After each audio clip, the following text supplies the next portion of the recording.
तो सबसे पहले हम देखते हैं कि इंक्रीजिंग और डिक्रीजिंग फंक्शन हमारे पास क्या होते हैं, सही है ना। यानी हम कहें कि इंक्रीजिंग और डिक्रीजिंग फंक्शन। तो देखिए अगर इंक्रीजिंग और डिक्रीजिंग फंक्शन की बात करें तो सबसे पहले हमारे पास वो क्या होना चाहिए, फंक्शन होना चाहिए ना। और फंक्शन की डेफिनेशन क्या है, for every element of a domain map to unique element of a codomain, सही है ना। उसके बाद ही हम क्या करेंगे, इंक्रीजिंग और डिक्रीजिंग के बारे में बात करेंगे, सही है ना। तो इंक्रीजिंग को अगर हम ग्राफ से देखें, अभी हमें डेफिनेशन पे नहीं जा रहे, डेफिनेशन हम खुद बनाएंगे ग्राफ को देख के, ठीक है ना। अगर हम इंक्रीजिंग की बात करें, अगर मैं ग्राफ से देखूं किसी फंक्शन को इंक्रीजिंग कब कहेंगे, कुछ इस तरह का फंक्शन हो अपने पास, ये हमारे पास क्या एफ एक्स है। इसमें देखिए जैसे जैसे मैं एक्स को बढ़ा रहा हूँ, एक्स मेरे यहाँ पे क्या है, जीरो है, और वाई भी जीरो है, ये हमारे पास क्या ओरिजिन है। जैसे जैसे मैं एक्स को राइट की तरफ बढ़ा रहा हूँ तो वाई भी हमारे पास क्या हो रहा है, बढ़ रहा है, सही है ना। वाई भी क्या हो रहा है हमारे पास, बढ़ रहा है। और वाई को हम क्या बोलते हैं, एफ एक्स बोलते हैं।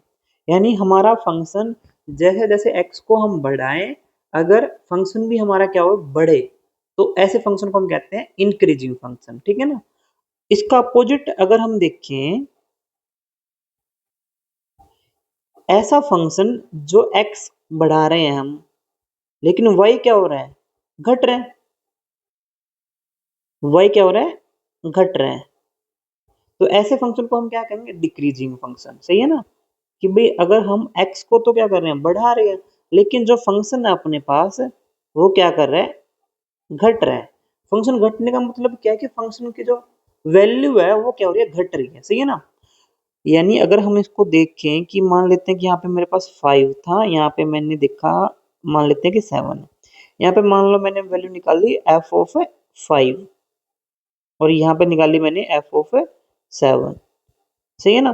तो देखिए जो F of 7 value F of 5 से क्या है, बड़ी है। जैसे जैसे मैंने x को बढ़ाया, यानी 5 से मैं 7 की तरफ गया, तो फंक्शन वैल्यू भी क्या हो रही है, बढ़ रही है। लेकिन इसमें उल्टा हो रहा है, जैसे कि अगर इसमें मैं देखूं, अगर यहाँ पे मेरा एज्यूम कर लेते हैं कि x 1 है, यहाँ पे 2 एज्यूम कर लेते हैं, तो देखिए जैसे मैंने x को बढ़ाया, x तो बढ़ रहा है 1 से लेकर 2 तक, लेकिन फंक्शन क्या, फंक्शन वैल्यू क्या हो रही है, वो घट रही है। तो ऐसे फंक्शन को हम कहेंगे डिक्रीजिंग फंक्शन, सही है ना। तो देखिए फंक्शन इनके अलावा भी थोड़ा सा अलग तरीके से बिहेव कर सकता है ना। जैसे कि अगर मैं कुछ ऐसा बना दूं कि यहाँ से यहाँ तक तो फंक्शन बढ़ रहा है, उसके बाद फंक्शन थोड़ा सा कांस्टेंट रहा, उसके बाद ये बढ़ गया, सही है ना। यह फंक्शन ऐसे बिहेव कर सकता है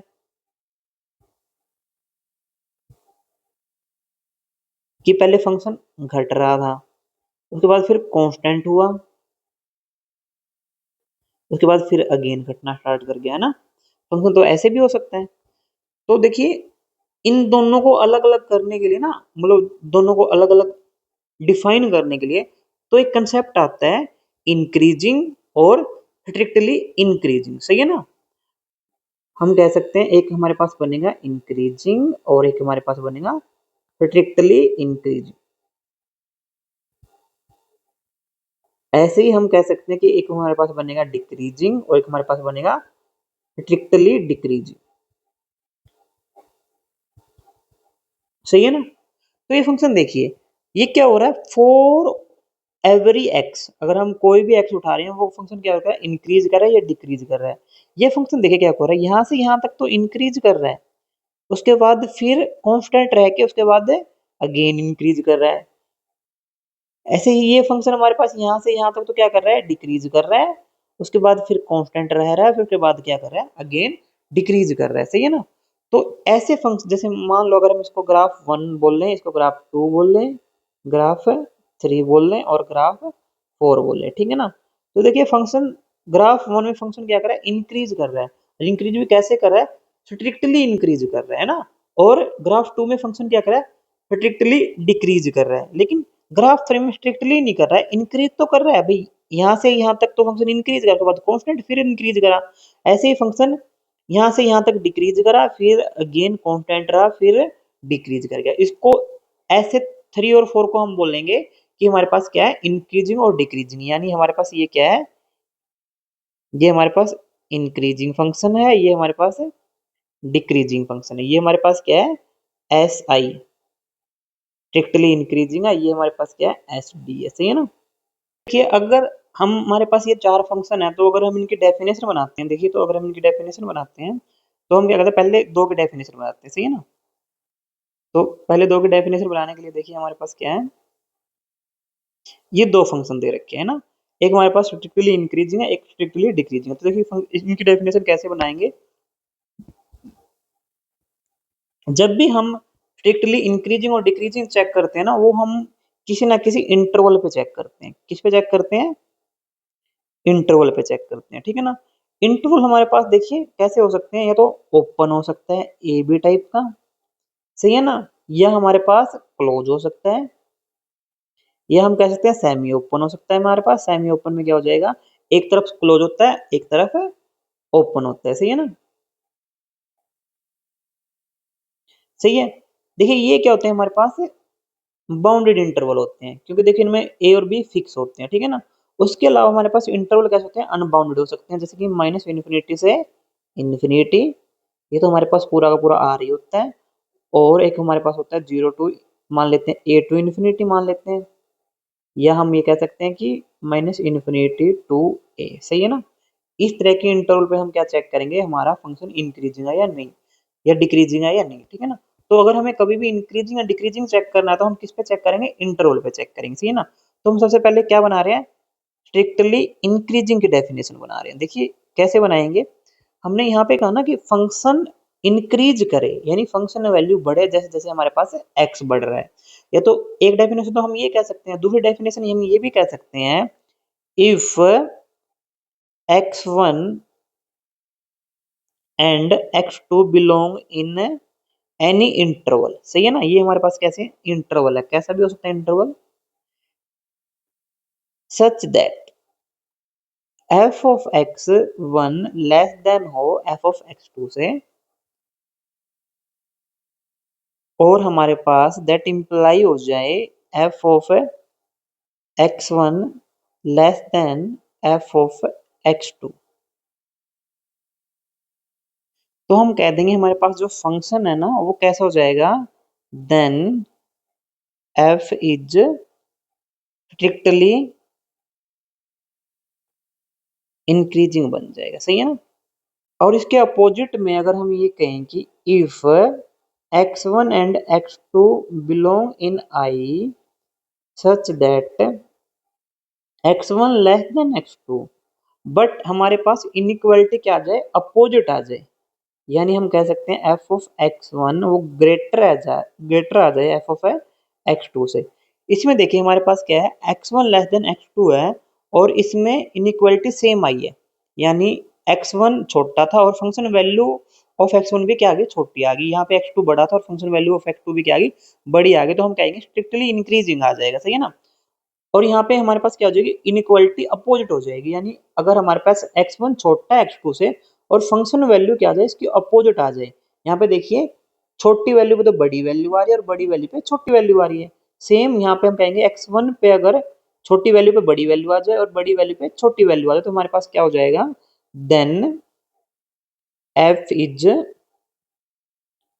स्ट्रिक्टली डिक्रीजिंग फंक्शन हो जाएगा ऑन आई। ठीक है ना, ऑन आई भी बोल लेंगे साथ में।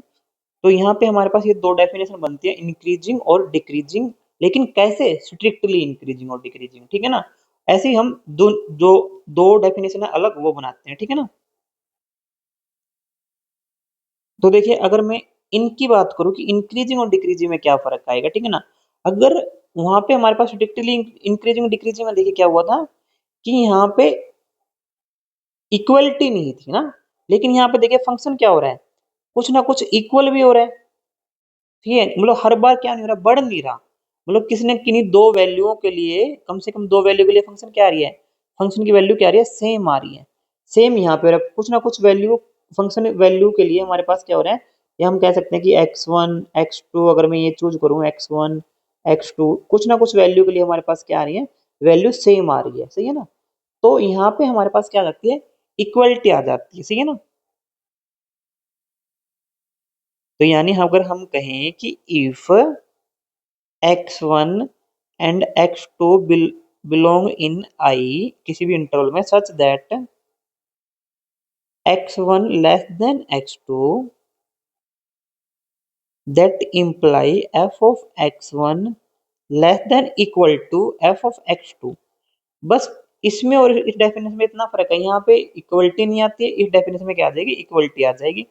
तो हम कहेंगे then f is increasing on i। सही है, यहाँ पे हम बोल लेंगे f हमारे पास क्या बन जाएगा, इंक्रीजिंग। इसके लिए थर्ड के लिए और फोर्थ के लिए same, if x1 x2 belong in I such that x1 less than x2 that imply function of x1 less than या हम sorry greater than equal to function value of x2 then f is decreasing on I। यानी हमारे पास यहाँ पे क्या होती है, equality भी आ जाती है साथ में, ठीक है ना। यहाँ पे क्या था, ग्रेटर देन था यहाँ पे, लेकिन यहाँ पे क्या होता है, ग्रेटर देन इक्वल टू आ जाता है। तो यहाँ पे क्या हो जाएगा, डिक्रीजिंग हो जाएगा आई में, और यहाँ पे क्या हो जाएगा, इंक्रीजिंग हो जाएगा आई में। ये हमारे पास चार डेफिनेशन है जो हमें याद करनी है, ठीक है। जैसे कि हम ऊपर देख के आए, हमने चार डेफिनेशन पढ़ी है। हमारे पास फंक्शन कब इंक्रीजिंग बनेगा, कब डिक्रीजिंग बनेगा, कब स्ट्रिक्टली इंक्रीजिंग और कब स्ट्रिक्टली डिक्रीजिंग बनेगा, सही है ना। तो वो डेफिनेशन हमें हर जगह अप्लाई नहीं करनी है। अगर हमें जब तक क्वेश्चन में नहीं दे रखा कि विदाउट एनी डेरिवेटिव, कि हमें बिना डेरिवेटिव करे फंक्शन को बताना है इंक्रीजिंग या डिक्रीजिंग, तब हमें वो डेफिनेशन अप्लाई करनी है। लेकिन अगर हमें वो नहीं दे रखा तो हम क्वेश्चन को बाय डेरिवेटिव करेंगे, ठीक है ना।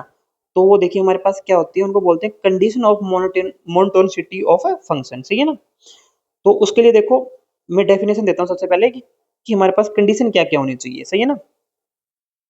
If a function f is continuous on I and differentiable on I, सही है ना।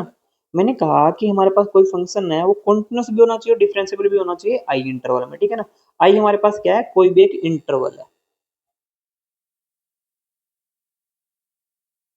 सही है।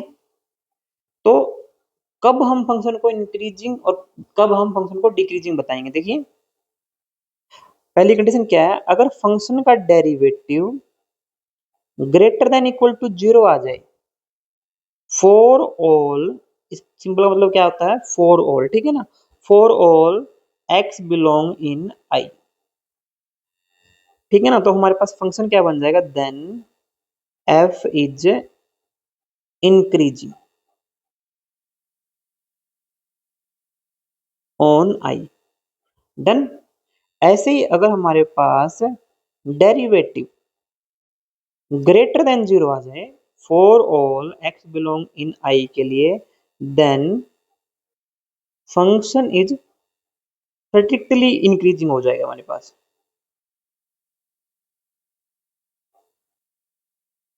स्ट्रिक्टली इंक्रीजिंग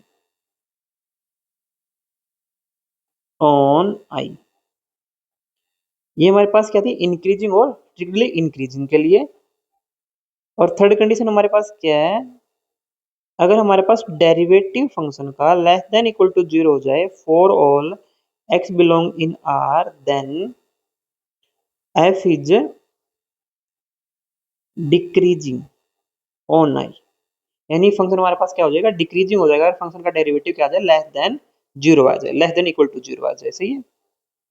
और फंक्शन का डेरिवेटिव अगर स्ट्रिक्टली लेस देन आ जाए 0 से for all x belong in, sorry R नहीं आएगा यहाँ पे, आई आएगा, x belong in I, then f is strictly decreasing on I हो जाएगा, सही है। तो हमें ये कंडीशन याद रखनी है कि हमारे पास फंक्शन इंक्रीजिंग कब बन रहा है और डिक्रीजिंग कब बन रहा है, और स्ट्रिक्टली इंक्रीजिंग कब बन रहा है, स्ट्रिक्टली डिक्रीजिंग कब बन रहा है। अगर फंक्शन का derivative greater than equal to 0 आ जाता है तो हमारे पास फंक्शन इंक्रीजिंग बनेगा, सही है ना, इंक्रीजिंग, ओनली इंक्रीजिंग। अगर फंक्शन का डेरिवेटिव ग्रेटर देन 0 आ जाए तो स्ट्रिक्टली इंक्रीजिंग हो जाएगा। अगर कोई फंक्शन स्ट्रिक्टली इंक्रीजिंग है तो हम उसको इंक्रीजिंग भी बोल सकते हैं।